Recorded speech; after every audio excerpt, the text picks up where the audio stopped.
Chris Young keeps on making moves and adding to his bullpen, signing Hoby Milner, left-handed pitcher and local boy. Is that going to be a trend going forward with how the Rangers build out the rest of their bullpen? Talk about all that and more on this episode of Locked On Rangers. Let's get into it.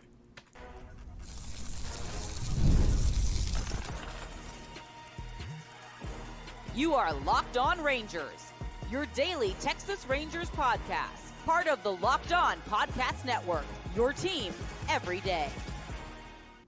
You are locked onto the Texas Rangers, the first and best daily Rangers podcast. I'm Bryce Patrick, a cripplingly addicted Texas Rangers fan, covering this team for 11 seasons, including all 6 as the founder and host of this podcast. Thank you all so much for making Locked On Rangers your first listen every single day. If you're not already, you can follow me on Twitter at Bryce Patrick. You can follow the show at Locked On Rangers. Hit subscribe on your favorite podcasting platform and on YouTube, where the best way you can help grow the show is to comment nearly any single thing below. Now, before we get into what Hoby Milner brings this Rangers bullpen, a rejection from a trade to the Houston Astros, and of course a review of the Rangers 2023 World Series documentary. This episode is brought to you by FanDuel. You can start the season with a big return on FanDuel. New customers can place a $5 bet, and you'll get started with $150 in bonus bets if you win your first $5 bet. Visit FanDuel.com to get started. Now, last night, while I was out enjoying downtown Christmas in Grapevine, the Rangers decided to make some moves, signing left-handed reliever Hoby Milner to a 1-year deal worth question mark amount of dollars at this point. Recording this on Friday morning, there's still not disclosed the financial terms of the deal, but he was designated for assignment, non-tendered by the Brewers last year. He's scheduled to make $2 million with Milwaukee, which was a little rich for their blood coming off of a not so great season in 2024. And so it feels reasonable to assume he's going to be making less than $2 million. But we do know there's a 1-year deal. We do know that Hoby Milner is a local boy, born in Dallas, Texas, went to high school at Robert L. Pascal, depending on Pascal if you're nasty, high school in Fort Worth, Texas. Also, if you are a Longhorn and you are perchance to hook 'em, feel free to throw up your horns right here, because he is an alum of the University of Texas at Austin. Very local ties. Now, why did the Rangers sign this guy? Well, probably because he's on the cheap.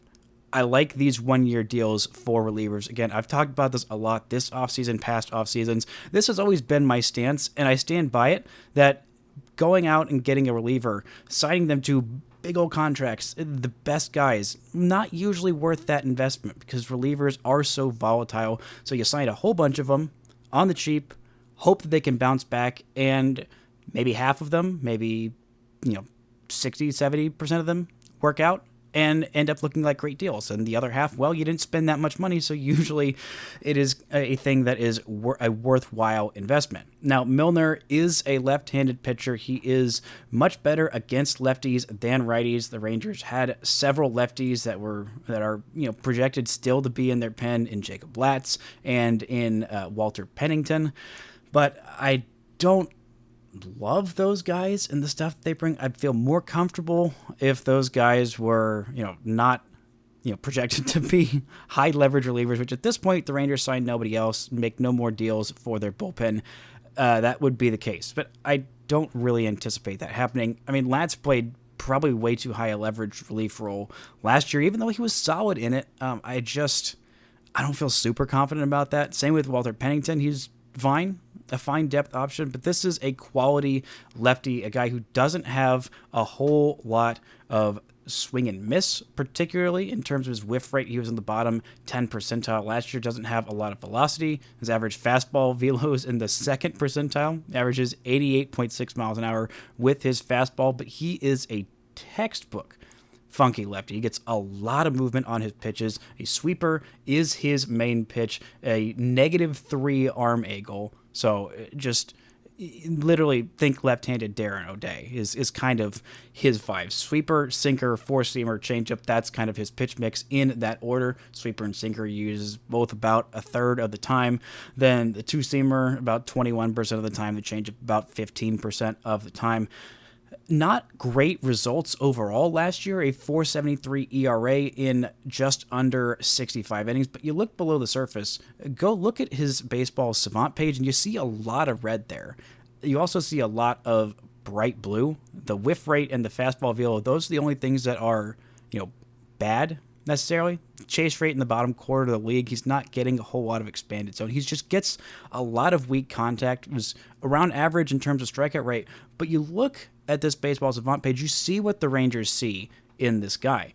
He does a really, really great job of getting ground balls. He does a good job of avoiding hard contact. The ground ball rate, top 10% of baseball. The barrel rate, 99th percentile of baseball. So he's really limiting that hard contact. Same with average exit velo, the top quarter of the league. Expected ERA, top 18% of the league. Nearly a run and a half better. Actually, almost exactly a run and a half better than his actual ERA. Expected ERA, 3.24. Actual ERA, 4.73 last year. And the walk rate has always been very, very good. This is in the top 8% of baseball last year. So he's a guy who limits hard contact. He doesn't strike out a whole bunch, but about average, which is fine. Doesn't get a whole lot of chase, but doesn't beat himself either. And he relies a lot on batted ball luck. A lot of ground balls means great infield defense, which the Rangers have. The Rangers will also probably have a pretty solid outfield defense as well, but that infield defense is key. His best career season was back in 2023, about a WAR and a half there, 64 and a third innings, 59 strikeouts, a 1.82 ERA for his career. He has been in the big leagues for a long time, initially drafted by the Nationals in the 44th round out of high school back in 2009, then drafted by the Phillies in the 7th round out of Texas back in 2012. Spent time with the Phillies, with the Rays, with the Angels, and most recently 4 seasons with the Brewers. Career 3.82 ERA. This is a solid pickup. Not anything that's incredibly flashy, not anything that's going to break the bank either. This is probably a really solid pickup, and if he doesn't work out, then it's not going to be some kind of big old venture. You're not tied to him for a bunch of years, but I really like this. I mean, a guy who doesn't beat himself, a guy who gets soft contact frequently, a guy who gets enough strikeouts to be effective in the postseason, a guy who gives you something that looks very different visually from other relievers that the Rangers have in their system, even the other lefties, Jacob Webb, Walter Pennington. Neither of these guys are throwing from that angle. Heck, the Rangers don't really have any relievers that throw from that angle except for Grant Anderson is a little sidearmy, not quite to this degree, but Anderson is also right-handed, and honestly, hopefully won't be playing a huge role in this bullpen. But this is another local guy. There are quite a few different local-ish North Texas, in one of these cases, East Texas relievers that the Rangers could go and choose to fill out their bullpen by doing this. The other ones that really just jump up to mind is, there's Flower Mound Marcus lefty alum Colin Poche, who was non-tendered by the Rays. I talked a lot about Poche on that non-tender free agent episode a couple weeks back. I think he's a guy who could make a lot of sense. He's also a DBU alum, so a lot of those local ties. There's also the Arlington native Chris Martin, who is a former Ranger, coming off of a down-ish season with Boston, who I think would make a lot of sense for the Rangers to put in one of those higher leverage roles. I don't think he'd be too expensive because he is, I believe, 38 years old, but a guy who I think they could really, go and look at. Or you could go for the Tyler native and the Aggie, have two different lefties in your pen, one a Longhorn, one an Aggie. I'm sure that would make for some fun little storylines and jabs back and forth there. AJ Minter, who's probably going to get a 2-year deal. I really liked him. I have liked him for quite some time. If the Rangers want to go with more lefties in their pen, Minter would be a great addition there. Or if they wanted to get really, really weird, they could make a trade for a guy who is on the trade market. The only other Flower Mound Marcus, or excuse me, if you are a Flower Mound grad, you would like me to say Edward S. Marcus, high school alum, and that is Astros reliever Ryan Presley. He was going to make around $14 million. The Astros have been very aggressively shopping him, part of their three-headed three-headed monster in Brian Abreu, Presley, and now Josh Hader. Presley is going to be a free agent after 2025, so they are looking to shop him since he is no longer their closer, paying a different reliever $14 million while they're paying their top reliever $19 million a year. It's not how they want to allocate their money, but I don't know that the Rangers are going to do that. $14 million and also give a prospect or any kind of value to the Astros, help them out in any way. I don't think that's in the Rangers' best interest, but if they think they see something in Ryan Presley that the Astros don't, and if they go and trade for him and he's amazing against the Astros, that would be a nice little, just jab at your in-state rival. I don't think that's going to be the way the Rangers go about things, but this is a solid pen, but this is not all the Rangers need to do with their bullpen. Coming up, we're going to look at some other things that Texas needs to do with their bullpen, where he and Jacob Webb fit in the ideal version of the 2025 Rangers bullpen. And of course, we're going to talk a little bit about that Nolan Arenado block trade and the World Series documentary right after this. This show is brought to you by Rocket Money. Did Rocket Money help you find any subscriptions you forgot about or you were paying for twice? That definitely happened to me. I had a few subscriptions that I didn't even realize I was still paying for. And Rocket Money made it so easy to track them all down. It's like having a personal assistant for your finances. Rocket Money is a personal finance app that helps find and cancel your unwanted subscriptions, monitors your spending, and helps lower your bills so you can grow your savings. It brings everything together in one place, whether it's subscriptions, your spending habits, or even the goals you want to hit this year. Rocket Money has over 5 million users and has saved a total of $500 million in canceled subscriptions, saving members up to $740 a year when using all the app's premium features. Cancel your unwanted subscriptions and reach your financial goals faster with Rocket Money. Go to rocketmoney.com/lockedon today. That's rocketmoney.com/lockedon. rocketmoney.com/lockedon. This show is also brought to you by SelectQuote. The World Series, the Super Bowl, the Olympics. The world's top athletes get to play at these top-level sporting events thanks to one thing: teamwork. And teamwork can also protect your financial legacy and your family's future. SelectQuote's licensed insurance agents are the perfect teammates when shopping for customized, affordable life insurance. They can find you the right policy to keep your financial legacy safely in your family's end zone. SelectQuote is one of America's leading insurance brokers with nearly 40 years of experience, helping over 2 million customers find over $700 billion in coverage since 1985. Other life insurance brokers offer impersonal, one-size-fits-all policies that may cost you more and cover you less, while SelectQuote's licensed insurance agents work for you to tailor a life insurance policy to your individual needs in as little as 15 minutes. If you're in good health, they work with carriers that could get you same-day coverage for up to $5 million, no medical exam required. And these policies are more affordable than you think. You could get coverage for up to $1 million for as little as $20 a month. Head to SelectQuote.com and a licensed insurance agent will call you right away with the right policy for your life and your budget. SelectQuote. They shop, you save. Get the right life insurance for you for less at SelectQuote.com/lockedon. Go to SelectQuote.com/lockedon today to get started. That's SelectQuote.com/lockedon.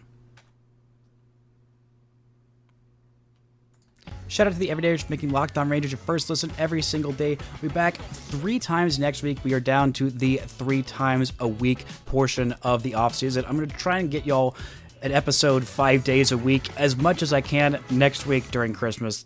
It's going to be 3 days because there's going to be about 3 episodes worth of content next week during Christmas, and I'm sure all y'all will be spending a lot of time with your family, spending less time listening to me yap about baseball. But you're here listening to me yap about baseball today, and I'm yapping about this Texas Rangers bullpen, making that signing Hoby Milner, the second reliever that the Rangers have signed, along with Jacob Webb, and both of those guys are solid additions, solid mid-tier, mid-leverage kind of additions.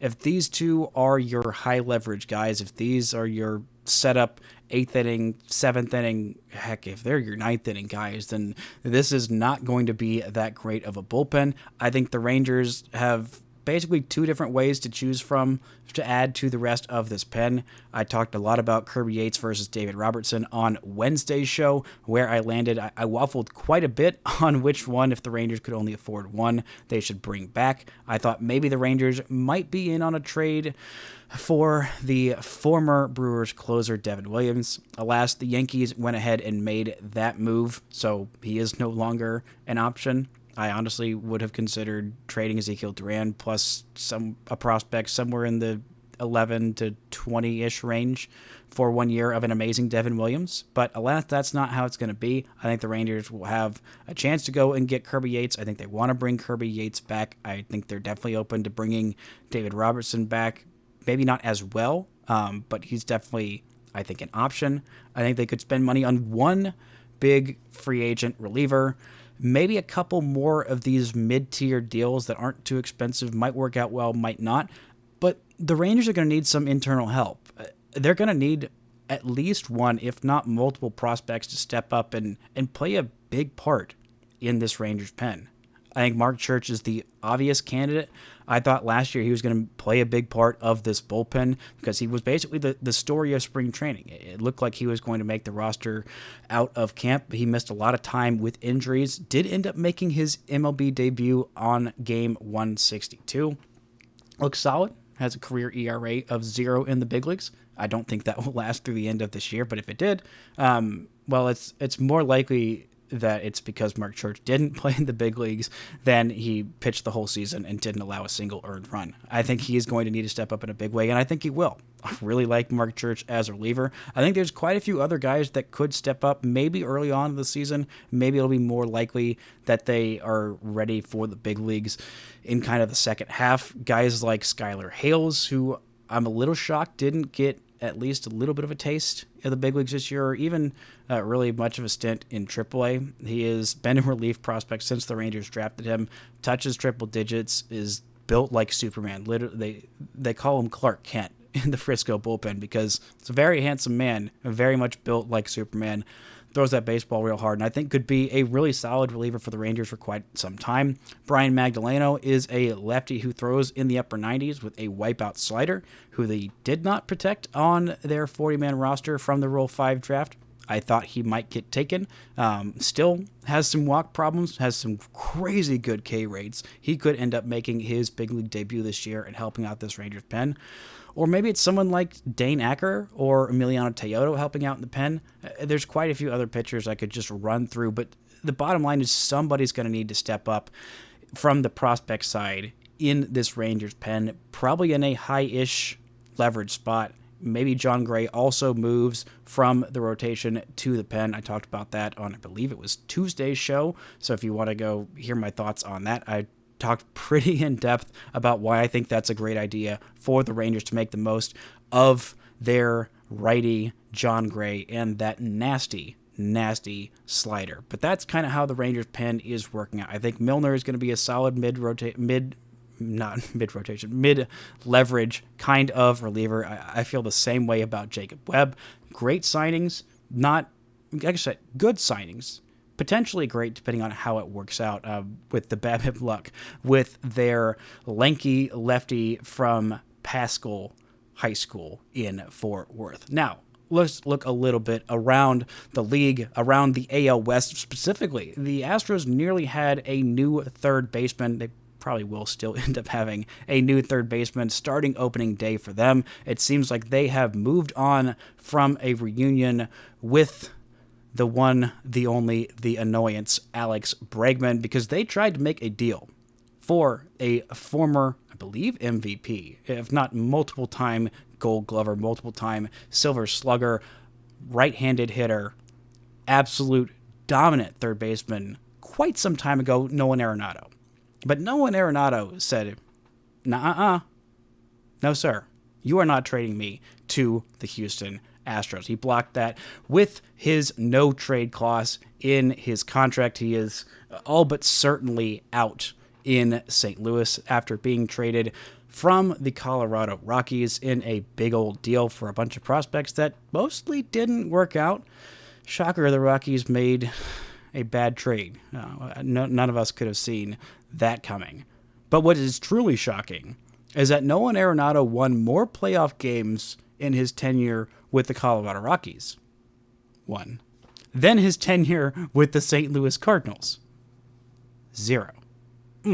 Isn't that just absolutely delightful to hear? And Arenado's coming off of his worst season. It was truly terrible by his standards, which have been very, very high as recently as 2023. I mean, this has been one of the more consistent third basemen in the league for quite some time, but he has owed quite a bit of money over the last 3 seasons of his contract. He's turning 34 in April. He's set to make $74 million the next 3 seasons. The Cardinals were going to cover quite a bit of that salary. Reportedly, they were going to pay it down to where the Astros were only committed to about $40 to $45 million a year. So 12 and a third to $15 million a year for Nolan Arenado, which is not that bad, even with him having a nearly career low 719 OPS. Actually, yeah, not quite. His 133 game rookie campaign as a 22-year-old way back in 2013. He had a 706 OPS that year. This year, 719. Outside of 2020, a real bad year for him, a 738 OPS in that shortened season. He had been an all-star every year from 2015. Every year that they had an all-star game from 2015 till last year, 2023, he was an all-star. That's a lot of all-star games. That's a lot of Gold Gloves, a lot of top 5 MVP finishes. Heck, in 2022, he finished 3rd in MVP voting. Even last year, still kind of a down year. 144 games there. Still had 26 home runs. Still had 93 RBIs. Still had a 774 OPS. A 2.5-ish WAR season. His age 31 season, a 7.7 WAR season, which was the highest of his career. But he has fallen off very, very quickly. I mean, offensively, he just doesn't have it anymore. And the fact that the Astros, who, even though they only be paying around 12 and a third to $15 million a year, they'd be still saddled with that big old luxury tax bill of having to have Nolan Arenado's contract on their books. Even with the Cardinals paying all of that, him saying no is just a chef's kiss. It's delightful. It's a nice little knife twist in the side of the team that I am hopefully the number one hater. I feel like it's going to be tough to take my crown as the number one Astros hater, but seeing this is absolutely delightful. I still think that this means they go and sign some other third baseman. I think Bregman's time in Houston is done. I think they would really like for Isaac Paredes to play first base and go get somebody at third base, but this is not going to be the move. This is very much not going to be the move, even though the deal's not completely dead. The sources in that deal are saying that the Astros, quote, aren't holding out much hope on a deal getting done, end quote. Isn't that just delightful? You know what else is delightful? The Rangers winning the 2023 World Series. They should make a movie about it. They did. Kind of. Talk about what I thought of my review of that World Series documentary right after this. This show is brought to you by FanDuel. You ready to tackle the NFL action with FanDuel, America's #1 sportsbook. Because right now, new customers can bet $5 and get $150 in bonus bets if you win. They got all kinds of odds on the NFL, NBA, NHL, but they've also got MLB odds for the 2025 World Series that are a-moving. The Hoby Milner signing, that's what FanDuel thinks has moved the needle. The Rangers were stuck at 30 plus 3,300 to win the World Series, right around middle of the pack. They were tied with the Tigers. Now, as you check, the Rangers have the 9th best odds, tied with the Red Sox to win the World Series, plus 2,500. They are moving the needle with that Hoby Milner signing. You look at the AL West, the Rangers odds, they have jumped the Mariners for the 2nd best odds to win the AL West. Astros favored at plus 110. Rangers, plus 220. That Hoby Milner signing, really pushing the needle on FanDuel. You can check out all the odds for everything they've got. Just go to FanDuel.com to join today. You'll get started with $150 in bonus bets if you win your first $5 bet. That's FanDuel.com. Never waste a hunch and make every moment more with FanDuel, an official sportsbook partner of the NFL. Now, in case you forgot, the Texas Rangers won the 2023 World Series. if you forgot, you're probably not watching on YouTube, where you can see my championship pennant that is always hanging behind me. You can see this World Series trophy, and maybe, if I turn just right, you can see that bobblehead of Corey Seager holding that World Series MVP trophy. A World Series so good they should make a movie about it, and they kind of did. Not quite as special, of course, as the Dodgers and Yankees World Series. I had to have, I believe, about 17 different documentaries that are going to come out about that World Series specifically, and every player on every roster, and you'll just hear all kinds of sick behind-the-scenes stuff and interviews and what have you. And that's not really what this World Series documentary was. If you want to go watch it, it costs about $12 to buy the digital version on Amazon Prime. I believe you can rent it for around $3. You could buy the physical copy on Amazon for, I think it was $25, the Blu-ray version. You can, if you are someone who would like to do that. If it wasn't a tax write-off for me, because I'm doing it as part of my business for the show, I don't know that I would have spent the money. I caught the tail end of this the first time that it was shown, and the only time it was shown on Bally Sports Southwest, which was immediately after the post-game of Game 162. Thankfully, the final game that they had on Bally.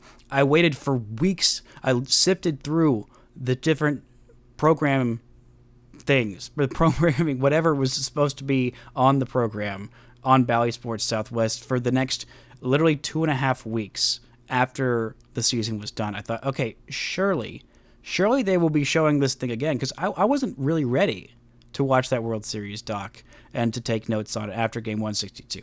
I needed to take a moment, just process the end of the season. Just take a minute. I caught the final 5 minutes when I came back to it, when I had done my 30 minutes or hour and a half, whatever it was, of processing. So I kind of caught it. But the World Series documentary, it had its moments. There were some things that it did really well. It was a lot shorter than I wanted it.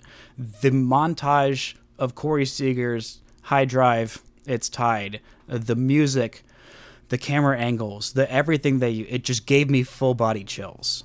It just absolute full body chills. It was a beautiful moment. Same with Adolis Garcia's walk-off home run in that Game 1 of the World Series. But I had a lot of genuine complaints about this documentary. First off, there was a whole lot more to this season than just the World Series. But this was all that it focused on. It started with a World Series Media Day interview with, I believe it was Josh Young was the first one that they talked to. Then they showed about 5 seconds of the end of the ALCS and the end of the NLCS to say, okay, these are the two teams. This is how they got here. And then they just got right into it. They didn't show that much of Game 4. They didn't show as much as they should have of Game 3. There was a pretty key play that they left out talking anything about. That massive, massive moment, maybe the moment, one of the moments of Game 3, because there were quite a few. But that double play that Corey Seager turned with Aroldis Chapman on the hill in, I believe it was the 7th inning of that game with a runner on, and you felt like, okay, oh boy, the Aroldis Chapman experience, here we go. That double play was really quick. It was a masterful turn. Probably the best double play I've ever seen anyone ever turn. And I don't think that's my own bias. I think that is an objective fact for now and for all the rest of time. But they just didn't have that much time to get into everything. It was 45 minutes. There were a few little one-off side interviews, talking with Max Scherzer, talking with Corey Seager. But it just left a lot to be desired. The main takeaway is that there was nothing new that I learned watching this. There were no little sneak peeks behind the curtain. There was no little interesting tidbits or what have you. It just kind of felt like checking a box, doing the bare minimum. It felt like Major League Baseball said, okay, yeah, you want your World Series documentary? Technically, here is one. So here you go. And I think most of the enjoyment that I got out of it was just reliving those moments, which again is all of it, but it just didn't feel that special to me. It didn't feel like there was a whole lot of heart put into it. It just kind of felt like doing the absolute bare minimum to say we did something, and that was it. I did love that they had a bunch of color voiced over of Eric Nadel talking. I mean, give me all of the Eric Nadel that you can give me, just kind of pepper in some details. But there were no real side interviews that told anything. There was not really any memorable, much of anything from it, honestly.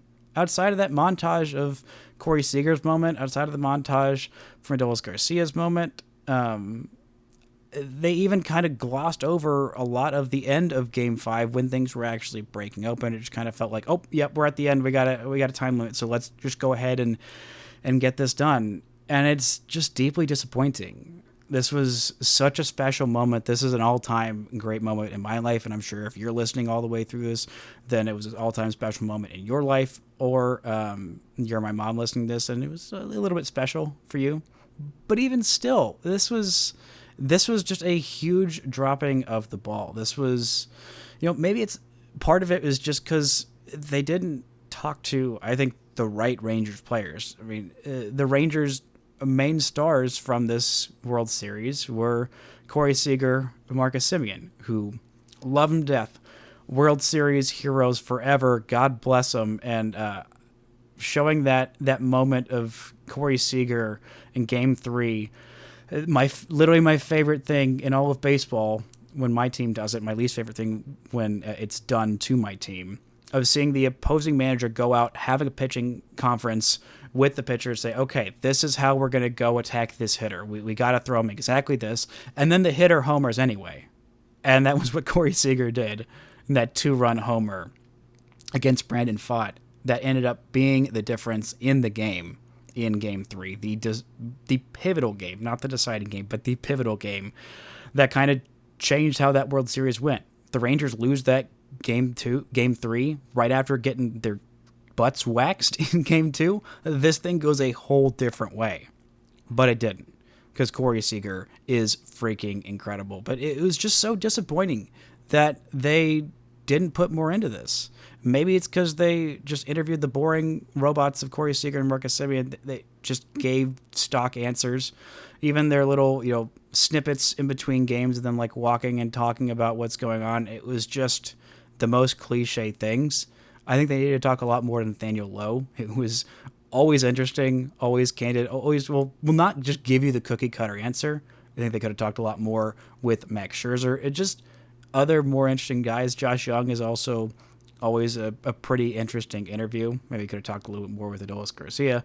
Maybe have a translator there, because he is always giving something interesting there. But it just felt hollow, empty, which is so frustrating from a season that was so incredible. I mean, that whole playoff run was magical. I mean, they didn't even reference how all that playoff run started. I mean, that's what part of made this so special, is that it was so improbable.